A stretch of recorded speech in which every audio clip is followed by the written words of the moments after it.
Avant d'avoir des enfants, j'étais quelqu'un d'hyper calme. Je ne savais pas que je serais capable d'atteindre des degrés d'hystérie parfois aussi énormes. Oui, parce que moi, avant d'avoir des enfants, j'étais convaincue que je serais, moi, une super maman.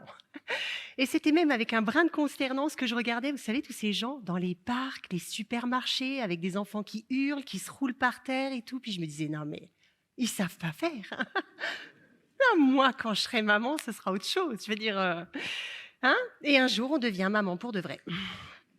Je suis maman de 3 garçons. Et donc bien consciente de la difficulté que c'est d'être parent. Parce que c'est vrai que quand il y avait les 2 aînés, ça passait. C'était complexe, mais ça passait. Mais quand est arrivé le 3e, là, j'étais au bout de ma vie. Hein. Entre le petit dernier qui ne faisait pas ses nuits et les 2 grands qui, eux, dormaient bien, hein, et qui arrivaient le matin, prêts, dispo, direct, à se mettre sur le nez au petit-déj, franchement, j'en étais arrivée au stade où je me disais, mais je vais en prendre un pour tuer l'autre et après j'irai dormir. Alors oui, pas étonnant qu'on voit fleurir de partout des livres et des articles sur la communication non violente, l'éducation bienveillante, l'éducation positive. Alors oui, moi j'ai lu, oulala, énormément de choses. Hein, j'ai compulsé comme ça pour essayer de trouver des solutions. Et alors, ce qui m'a rassurée dans un premier temps, c'est de lire que dans ces livres, ils avaient l'air de dire que tous les parents étaient dans le même genre de situation que moi, puisque les mêmes propositions que ce que moi j'avais comme problématique à la maison étaient abordées. Avec par contre des solutions très déconcertantes. Une manière de faire les choses, mais alors complètement différente de tout ce que je connaissais. Et il paraîtrait que ça marche. J'étais un peu dubitative. Hein. Et donc, l'une ou l'autre fois, en désespoir de cause, j'ai essayé un de ces trucs que j'avais lu dans le bouquin et dites donc, ça a super bien marché. Alors, j'ai essayé 2, 3 autres choses pour être bien sûre. Puis ensuite, je me suis inscrite à un atelier parents qui a tellement changé de choses pour moi dans ma relation à moi avec mes enfants que ça m'a poussée à me former, moi, pour transmettre ce que j'avais reçu. Et donc, pendant plusieurs années, j'ai animé des ateliers parents, des conférences et aujourd'hui, un spectacle autour de cette autre manière-là de communiquer. Et parmi toutes ces choses qui ont transformé ma façon à moi d'être maman, il y en a une que j'aimerais partager avec vous ce soir. On va parler de méthode éducative et plus précisément de ce qu'on appelle la violence éducative ordinaire. La claque, la tape, la fessée, tirer l'oreille, ce registre-là. Pour tout vous dire, avant d'avoir des enfants, je m'étais toujours juré que jamais je n'utiliserais ça avec mes enfants à moi. Parce que mes parents l'ont utilisé avec moi, comme beaucoup d'autres parents, et que je me rappelle très bien ce que je me disais, adolescente, par rapport à ça. Ne me dites pas que vous m'aimez. Ne me dites pas que c'est pour mon bien que vous faites ça. Il y a d'autres manières de faire les choses. Moi, quand je serai maman, jamais je ferai ça.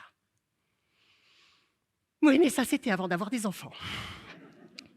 Parce que quand on a des enfants, on essaie passionnément d'y arriver, hein, pas utiliser ces méthodes-là. On discute, on négocie, on parlemente, on supplie, on essaye tous les registres potentiellement utilisables pour y arriver. On a l'impression qu'il n'y a pas d'impact en face.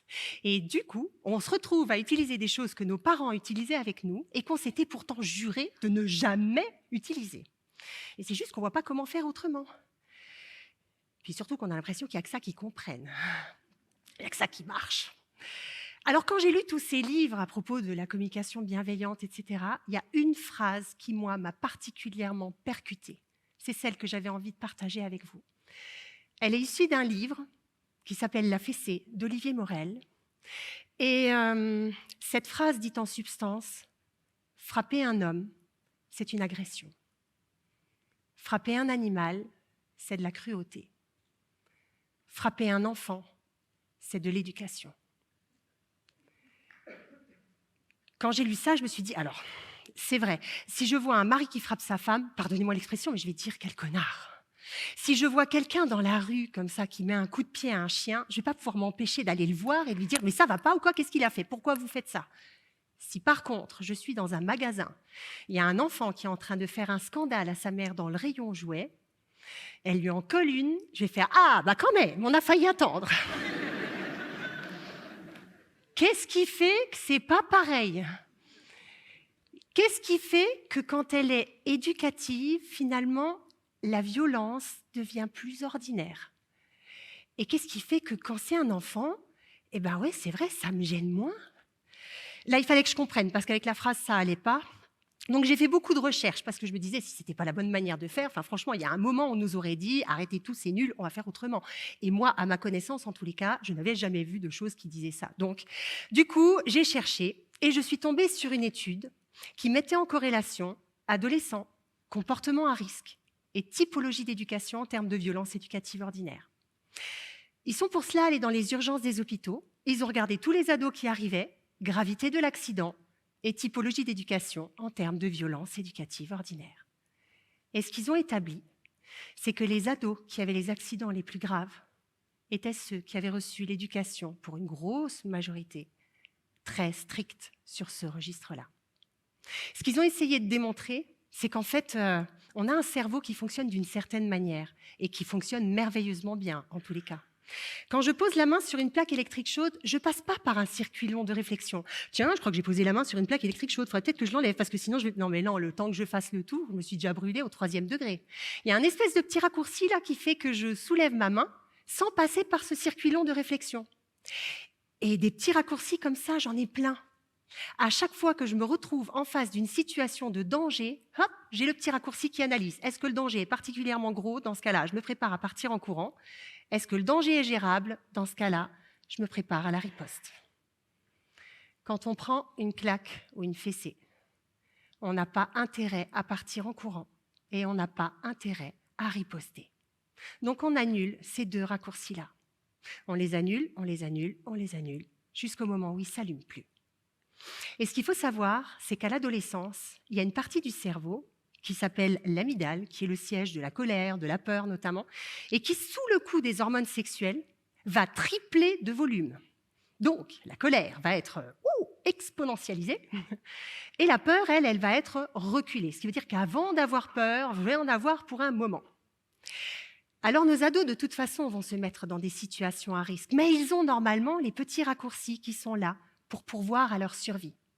Sauf que quand ces raccourcis-là ont été mis en position off trop longtemps, trop souvent, ils ne s'allument plus. Et là, mon gamin, il part dans le mur et il y va vraiment. Quand j'ai appris ça, mes enfants sont rentrés à la maison. Corentin, l'aîné, avait 8 ans, Timothée, 6. Et je leur ai dit, plus jamais je lèverai la main sur vous. Mais alors, purée, j'ai besoin de votre aide.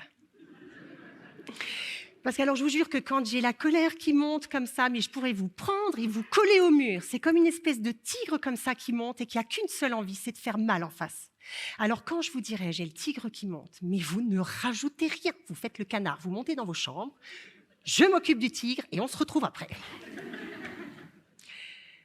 Alors, si jamais, peut-être, vous avez envie d'utiliser ça, sachez qu'il y a une petite subtile chose à savoir, c'est que quand on veut utiliser ça, il vaut mieux l'expliquer aux enfants avant que ça arrive.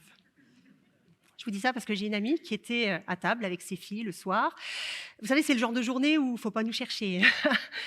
Et là, donc, ses filles ont commencé à se pinailler. Et à un moment donné, elle a senti que ça montait et elle leur a dit « Oh, j'ai le tigre qui monte !» Là, sa grande de 5 ans qui la regarde comme ça et qui lui fait « Ça te gratte ?» Donc oui, un minimum d'explications avant était quand même nécessaire. Mais le fait d'avoir mis en place cette histoire du tigre, néanmoins, ça a permis de faire en sorte que mon petit dernier, Jérémy, c'est un petit bonhomme qui ne sait pas ce que c'est qu'une claque ou une fessée, parce que juste, il n'en a jamais eu. Et je n'aurais jamais pensé que ce soit possible d'éduquer un enfant sans utiliser ça. Alors ouais, c'est possible. Mais par contre, il y a plusieurs choses à savoir, parce que c'est vrai qu'on ne peut pas partir à la guerre juste paré de bonnes intentions. Hein, ça envoie du lourd quand même en face, nos enfants. Alors pour le coup, première chose à savoir, c'est que notre ennemi numéro 1, à nous les adultes, c'est notre propre colère. Que c'est important de mettre nos enfants en sécurité quand la colère, elle monte vraiment. Histoire du tigre. La deuxième chose à savoir, c'est que notre propre colère à nous, elle monte très très vite. Vous voulez que je vous dise pourquoi? Parce qu'en fait, on nous a appris depuis petit que cette émotion de colère, elle n'avait pas le droit de siéger. On ne veut pas la voir. Depuis petit, on nous a dit « arrête tes colères, monte dans ta chambre ». On nous a mis au coin, on nous a mis une fessée, on nous a interdit de manger. Bref, on nous a appris à faire genre « je ne suis pas en colère », alors que c'est déjà le tsunami à l'intérieur. Et là où est le problème, c'est qu'en fait, on a tellement bien appris à faire semblant qu'on n'est pas en colère qu'on ne sait même plus quand on devient en colère. Et là où ça pose un autre problème, c'est que pour nos enfants, eux, ils ne savent pas qu'on est en train de monter en colère. Il faut savoir que les enfants ont beaucoup de mal à identifier un visuel d'émotion en face. Une fois sur deux, ils se trompent. Nous, adultes, on arrive à voir quand une personne est embêtée, quand elle est très embêtée, quand elle commence à s'énerver, quand elle est à 2 doigts d'exploser. Les enfants, eux, fonctionnent juste en mode binaire, content et pas content. Alors, quand on sait qu'eux fonctionnent avec ça, et que nous, on fait genre « je ne suis pas en colère », alors que c'est déjà le cas, oui, clairement, ça va très, très vite déraper. Hein. Par exemple, le soir, vous savez, quand on leur dit « les enfants, vos pyjamas, s'il vous plaît », on y croit, on espère que ça va bien se passer. Et là, je te les vois les deux qui passent devant, pas l'ombre d'un pyjama sur le dos. Les enfants, j'ai dit « vos pyjamas, s'il vous plaît ». Vous avez vu, on n'entend rien. On est déjà à 4,5 de la colère sur 10, hein. Et voyant qu'ils ne font toujours rien, les enfants, j'ai dit vos pyjamas, s'il vous plaît. Un adulte est capable de se dire « oui, oui, oui, vite, vite, dépêche-toi, il y a un problème ». Les enfants, eux, ils se disent « le visuel est encore calme et posé. La voix est calme et posée. Oh, c'est bon, j'ai de la marge ». Et ce qu'ils ne savent pas, c'est que le fait pour nous d'avoir essayé de freiner comme ça, ça nous a fait monter à 8, 9 sur 10 de la colère. Et que si dans 3 secondes, ils n'ont pas fait ce qu'on a demandé, mais on va monter dans les tours, mais alors vraiment, j'ai dit vos pyjamas, bon sang, ça fait 3 fois que je vous le dis, 3 fois, il y en a marre de répéter. Et là, le gamin, il fait, elle m'a effrayé. 3 secondes avant, elle allait bien, ma mère, hein. 3 secondes après, elle est au bout de sa vie. Moi, je ne comprends pas, il faut l'aider. Alors oui, effectivement, c'est important, sachant qu'ils ont que ça pour étudier les émotions, d'accord, d'être plus clair, plus franc, et de leur faire passer le message de l'urgence de la situation. Et donc, quand je commence à être en colère, tout de suite, je parle plus ferme, plus fort, pour être sûr que le message soit bien passé et éviter l'effet cocotte-minute qui explose. Puis alors, il y a une autre chose qui, moi, m'a aidé énormément quand j'ai mis en place toutes ces choses, parce qu'il fallait arriver à endiguer le tigre, vous voyez. Et alors, en l'occurrence, il s'agissait d'arriver à redescendre quand je sentais que ça allait monter, mais vraiment très, très haut. Un exemple, votre enfant a 6 ans. Toute ressemblance avec des enfants ayant existé serait purement fortuite. Votre enfant a 6 ans, il est à table, il est en train de manger. Enfin, de manger, il a 6 ans, tout est dit. Maintenant, mange. Et ça fait 15 fois qu'on lui dit, s'il te plaît, mange. Et ça fait 15 fois qu'il nous répond, ouais, mais je suis fatiguée. Là, tout de suite, au moment où on sent que ça monte, direct, stop, maintenant tu as le choix. Ou bien tu as encore faim, dans ce cas-là, tu restes avec nous et tu manges le dessert, ou bien tu n'as plus faim, et dans ce cas-là, tu es bien fatigué, et dans ce cas-là, tu vas te coucher. Là, je viens de lui poser le choix. Je lui ai posé les 2 possibilités qu'il a et je lui ai expliqué que chaque acte a sa conséquence et que c'est à lui de choisir ce qu'il va advenir. Alors, imaginons que, parce que nous, en général, quand on donne un choix comme ça, on a toujours l'impression que l'enfant, il va choisir le bon côté. On se dit quand même, c'est mon fils. Il est intelligent, enfin, ça se voit bien que c'est ça qui est mieux que l'autre. Eh bien non, justement, c'est parce que parfois, il a besoin de vérifier si ce que vous avez dit, c'est vraiment ce qui va se passer, il va tester. Alors, imaginons que là, mon enfant, il choisit fatigué. Bon, ok, alors là, on monte, hop, on est parti, allez, arrivé milieu d'escalier. Non, en fait, j'ai super faim. En fait, j'ai super faim. Qu'est-ce que je fais ? Je repars à table, je vais vers le lit, comment je fais ? Alors, il y a une personne à l'atelier qui me disait ça marche hyper bien, le choix. Franchement, depuis que je fais ça, moi, ça marche, mais super bien. Tous les soirs, je lui pose le choix. Bon, il choisit toujours fatigué. Et arrivé dans la chambre, c'est là qu'il se rend compte qu'en fait, il a hyper faim. Donc, on redescend à table. Et là, il finit son assiette. Mais bon, c'est fatigant. Ah bah, tu m'étonnes, oui. Et qu'est-ce qu'il comprend, l'enfant, là, en fait ? L'enfant, il se dit ma mère, elle a une nouvelle lubie. Arrivé à un certain stade du repas, elle me pose une question à laquelle je réponds. Puis, on s'en va faire une promenade digestive avant que je ne revienne à table pour finir mon assiette. Non! Quand on pose un choix, on pose des choses qu'on est prêt à tenir. Donc les choix du type « où tu t'habilles ou je pars sans toi quand il a 4 ans », on sait très bien qu'on ne le fera pas. Puis c'est ciselé, hein, on rajoute le gling-gling de la clé, histoire d'être bien crédible. Le plaf-plaf de la porte, histoire de bien le faire flipper, là, qu'il fasse « non, attends-moi » Non. Quand on pose un choix, on va au bout de ce qu'on a dit, donc on donne des choses qu'on est prêt à tenir. Alors, on ne va pas se cacher que quand l'enfant va réaliser qu'on va aller au bout de ce qu'on a dit, l'ambiance va quelque peu se détériorer. Il est possible qu'il pleure, qu'il se mette en colère, mais il est exactement comme nous. Quand on fait un choix et qu'on se plante, ça vous est déjà arrivé ça? On a la possibilité entre deux choses, on hésite, on choisit un truc et là, dites donc tout ce que vous redoutiez, là, ça vous tombe sur le nez. Et on se dit, mais non, pourquoi j'ai fait ça? Mais pourquoi j'ai choisi? Plus jamais. Voilà, on est sur la réflexion qu'on souhaite pour nos enfants. Ce qu'ils vont pouvoir faire pour que la prochaine fois, ça se passe différemment. Quand on voit son enfant dans cet état-là, essayez de vous mettre à sa place, pas en lâchant, mais en lui disant à quel point vous comprenez que c'est pas sympa, c'est vrai, quand on fait un choix et vraiment qu'on se trompe. Rassurez-le aussi, dites-lui qu'il y aura plein d'autres fois où il aura des choix et qu'il pourra choisir le truc qui lui correspond vraiment. Mais vraiment, ne lâchez pas, parce que quand on donne un choix à un enfant, on lui apprend des choses qui vont lui être vraiment utiles pour la vie. On lui apprend que dans la vie, on a toujours le choix, que chaque acte a des conséquences et que quoi qu'il choisisse, il va toujours falloir assumer les conséquences de ses actes. C'est autrement plus didactique qu'une punition tombée de nulle part.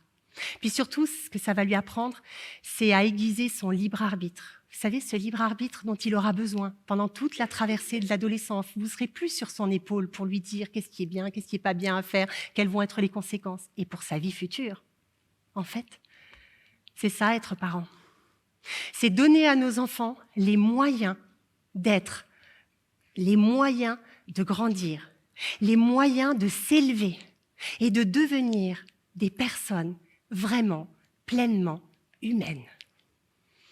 Alors oui, ça vaut vraiment la peine d'apprendre à apprivoiser son tigre.